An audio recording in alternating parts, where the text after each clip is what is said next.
Hello and welcome. My name is Jess and you're listening to Legal Teeny, your very own sip of law school. The goal of this podcast is to give you just a taste of what it's like going to law school. Whether you're already in school, considering it, have a loved one currently experiencing the fun that is law school, or you just want to follow my journey, I'm so glad you're here. For more about me and to connect with me, visit my website, legalteeny.com. You can also check me out on Instagram. It's legalteeny_podcast. For now, here's this week's episode. Grab your legal teeny and let's take a sip.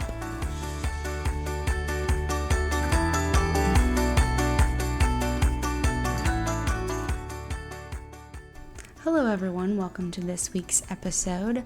This week I want to talk about a really big thing that I have noticed thus far with law students, and it is that everyone is very concerned about what other people are doing. So I want to talk about that, and then I also want to talk about being overwhelmed by all of those things that you do have to do, and my tips and kind of how I approach that overwhelm and how to get past it. So first we will start out with the plan and your plan and how to not compare, but also to compare. I know this feels confusing. Hear me out. Everyone is very concerned about what everyone else is doing and constantly is asking everyone else, what are you doing about this? What are you doing about this? And I get it. When you're first starting out, you have to try lots of things to see what works for you. And the truth is, no one knows what system is going to work for them, unless maybe they've already gone through law school, in which case they're here again. So clearly it didn't work in the first place, but maybe someone else has already gone through a master's program or some other kind of graduate class and has sort of a system that works. But the point is, most people are discovering what works for them simultaneously. So if you encounter someone else who is working a plan, just know that they're also doing trial and error. And, people ask you what study habits you have, and if you worked ahead to start this assignment, how late into the evening you're working, and if you're exercising and what you're doing. It's like a nervous tick to find out what everyone else is doing. And I get it. Again, it's very natural to do, but some people are more self-assured in their tactics than others. And as the semester wears on, it's definitely reasonable that people will find routines and systems that do work for them. But right at the beginning of 1L, no one has a totally ironclad system in place. And if they say they do, they're either confused or they're lying or they're just plain hopeful that their plan is working. Just keep in mind that when you're asking people about their plans, and also as you're sharing your plans with other people, that there is this real anxiety around, am I doing enough right now? Is what I'm doing the right way? And we all know that there is no right way, right? You all just have to figure out for yourself, and for ourselves, we have to decide what works for us. And hopefully you came into law school with some version of a plan. Stick to it, unless it's really not working for you and you need to kind of divert your plan elsewhere. But don't let someone else's version of their plan alter yours. Now, if you didn't come in with a plan and thought you could just wing it, I'd recommend that you think through that lack of a plan a little bit and come up with something. Time management is a huge component when you have this much to do. You can't just kind of think, I'll get through everything each day. There needs to be some sort of a plan. Unless your plan is to not have a plan, in which if that's your plan, then I guess more power to you. Let me know if it works. I'd love to. No, I would not love to not have a plan. I always need to have a plan. Oh, and then it comes to this whole added element of additional experiences outside the classroom. So not only are you having to manage your time and plan accordingly for all your reading assignments, you're also needing to add additional experiences outside the classroom. So whether you just know you want to do SBA, which is the Student Bar Association, it's sort of like student government, or law review, or join any other organization, or focus on externships and internships and pro bono work, you do you. Only you can determine the best use of your very precious time and very precious energy. And in order to truly focus on the things that matter to you, you'll probably need to spend some time considering what you find important in your education. In an earlier podcast that I did, I called it Law Schools Are Like Ice Cream, and I love ice cream. Spoiler alert. In that podcast, I unpack how to pick the right law school for you. And part of that conversation was thinking through what you want to do in law school and how that impacts what you do outside of law school after the fact. If you don't spend time considering what's going to be the best bang for your buck, you might find yourself kind of wavering in between a lot of things and never quite landing on a solid plan. My advice for kind of all of these things is go to your career center. Tell them generally what you think is interesting, what you might want to do, and then ask them for specific, actionable ideas on which groups to join, what will set you up the best for your goals, how you can get started today. This is actually their job. They're paid to connect you to the right opportunities to set you up for career success, which is the whole point of law school, remember? They have whole, lists of alumni to connect you to. They can direct you to student organizations that will give you the right involvement, and they can recommend internship and externship and pro bono opportunities that will give you the tools that you need and the practice that you need in your actual career. So that's the first piece, is talk to your career center. Another idea other than that is to just spend a few minutes today, honestly right now, just brainstorming 5 or 10 ideas that you can do that are quick and somewhat simple, and add them into the next few weeks of your planner or schedule. I already gave you one idea, going to talk to someone in your career center, but maybe you want to try out a couple organizations, and so you need to email their leadership group to see when they're meeting next or what the cadence of their meetings is.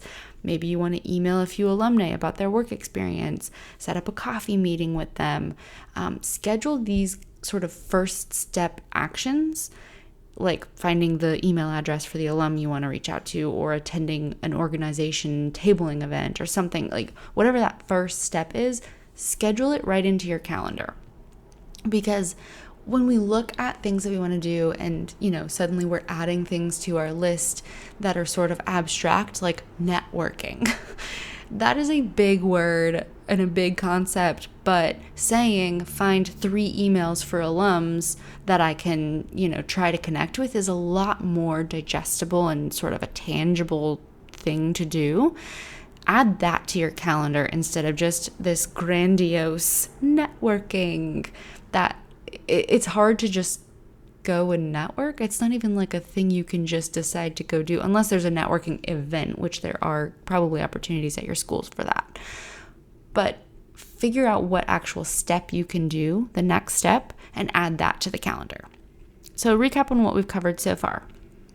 Don't listen to other people who say they have it figured out, because they might not, or, they might think that they do and they don't, you get it. And then make sure that if you are changing your plan, it's because your current plan is not working. Like, it is really not working. Don't just change your plan because you got an idea from someone else. You definitely want to make sure to stick to what you're doing. And then actually do that. So that's kind of this it's like the next little step that people often forget about. They think having a plan is great, and then the plan is going to just do everything for them, but you have to actually execute the plan. You have to follow your plan. So if you say that you're going to wake up at X time, work on X stuff in the morning, but you end up sleeping through it and you're like, that's okay. No, you got to actually do your plan for your plan to work. So actually develop your own drumbeat to stick to, if that makes sense. If you keep jumping from, idea to idea or plan to plan, it's going to feel very chaotic, and you're not going to really develop great routines or feel like you're on top of anything, because it's mostly just going to be time spent planning and trying to figure out how to accomplish all these things instead of actually accomplishing them. If you keep jumping from idea to idea as far as what to get involved with in school, you're probably going to end the year with a lot of, well, I had planned to, join this group, or I guess I never did reach out to that alum, or maybe next year I will, blah, blah, blah. You probably won't.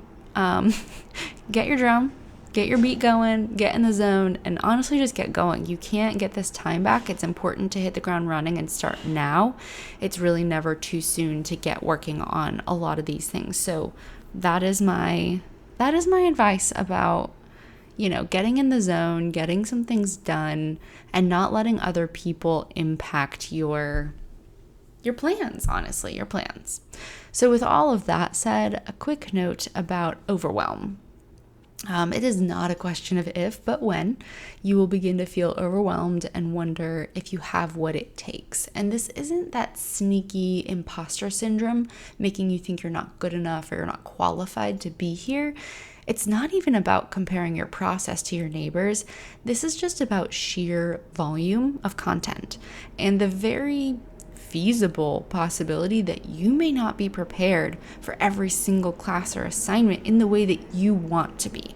Now, you can be, moderately prepared or have completed the reading. I think that there is enough space and capacity to sort of have the baseline preparedness, that I believe. However, if you're anything like me, which is, a type A, somewhat perfectionist go-getter who loves rules and loves to do things the right way and really thoroughly, you're in for some challenges that are a little bit more abstract than what you can think of as, things are hard in law school. It's a little bit different. Don't get me wrong, I love to be busy and I thrive. I absolutely thrive in a jam-packed schedule with almost too many things to do. But that almost is the key word. When I start to feel like my to-do list is growing to the point where there might not be enough hours in the day to accomplish the whole list, again, to that level that I want to do it, because I just really love to do things right. I want to be thorough in what I do. I really want to grasp and understand what I'm learning. So when I get to a point where I just have too much to do, and so I can't devote the time that I really want to these tasks, that's when I start to feel overwhelmed because I'm not spending the time that I'd like to get the result that I want. And so I feel like I'm having to rush through things and kind of, halfway do them. So realizing that I have to shave time off spent reading and grasping material and reviewing the assignment before it's due, and, the optional materials and additional practice problems. If I have to shave time off and I can't do those things in order to just get through the mountain of work, I feel scared. I don't want to cut corners. I don't want to rush. I want to take my time and focus and give it the energy that it needs to be my best work. But in law school and in other highly charged environments, there may not be time to devote such care to each task. And this is when I feel it's almost like a terror of overwhelm. It's not terror. I mean, I know that sounds ridiculous, but my heart rate goes up, right? I feel this almost innate feeling of panic where I'm like, oh my gosh, I don't have the time. You might be familiar with that or you might not.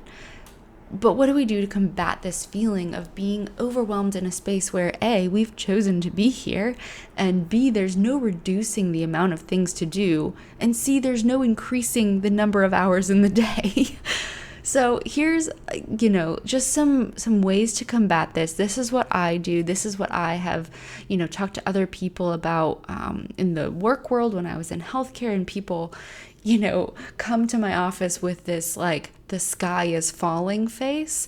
The first thing that I always tell them is, first of all, calm down. Right? Like, no one is dying right now. Not in like a sassy Taylor Swift, you need to calm down way, but I mean, legitimately stop what you're doing, breathe, just lower your heart rate. You can get through your tasks so much more efficiently if you are approaching it with your head on straight and with clear eyes. So, first of all, calm down, is always the first thing I say. And, it's funny. And so it kind of gets them not laughing, but like, okay, you're right. This might be a little bit absurd to be this panicked about this. You have to understand, you have to know, and you have to believe, honestly, that you are going to get through this, that there is a solution. Otherwise, you're just going to drown in it. And so, drowning is not an option. We have to get up and out of the weeds. And so in order to do that, we have to just breathe for a second and approach it from a calm space. The next thing is to get organized and prioritize. So like I said, there might be some items that you have to just say, I don't have time for that. There might be optional problems that you just can't get to, and that's okay. You might be able to catch up this weekend, or you might be able to find some time later, but For right now, you have to prioritize and get organized. Make a list, plan out when exactly you're going to do things. If possible, create some space on your weekly calendar for catch-up time.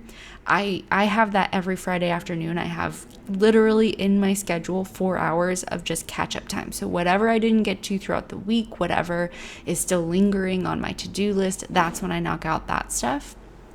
And that helps me to know that I have that time so that I can just, as I'm going throughout the week, I move things into that time block as I go, instead of feeling like, oh, I just, this list is kind of slipping behind me because now the week's going by and I never got to that stuff. My Google Calendar is such a moving document. I'm moving stuff in there all day long. The next tip is to knock off some quick and easy things. This helps me to feel productive and like less tasks are nagging at you. For whatever reason, the number of tasks always feels like a lot. And so if you can knock off a couple quick, these take 5 minutes or less type things, that can help you to feel like, yeah, I'm getting some stuff done and I'm really being productive. Next tip is wake up earlier. And I know this is hard, especially in school when you're working late into the evening, but a jump start on your day where you don't start already feeling behind is truly magic. Being able to kind of enter the day with peace and with calm and with a plan of how you're going to attack the day is really critical. Last thing is you kind of have to say no to some fun things and use that time to catch up. Maybe you're planning to go bowling this weekend, or maybe you have dinner plans coming up and you just need to say, hey, sorry, can we reschedule? I'm behind on some things. And I think anybody who knows the situation that you're in, being in law school or being in whatever difficult, environment that you're in right now, it's okay to say no to some of those things. And when you open up a few blocks of or hours of time on your schedule and you can knock some of these things out, it helps you to feel like you can breathe a little bit better. Also, keep a balance in your schedule. Don't just say no to every social thing and every fun thing. You definitely need that in order to decompress and have joy in your life and laughter. So keep a balance. And if you're in doubt, you probably need to focus on your studies. Like, should I go? Shouldn't I go? Strike your own balance and you do you. But if you're not feeling like you can understand where that balance needs to lie, I would say when in doubt, focus on your studies. You have lots of time for bar crawls and weekend trips and things like that over winter and summer break or when you're done with school. This is time you've committed to be in this space, learning these things. So it's okay to say no to more social things than you would normally say no to. So in summary, first, calm down. Get organized and prioritize. Knock off some quick and easy things, wake up early, and say no to some of the fun things and use the time to catch up. Well, that is all for this week's episode of Legal Teeny. Thanks so much for listening, and don't forget to rate and review below if you enjoyed it. This is Legal Teeny, your very own sip of law school.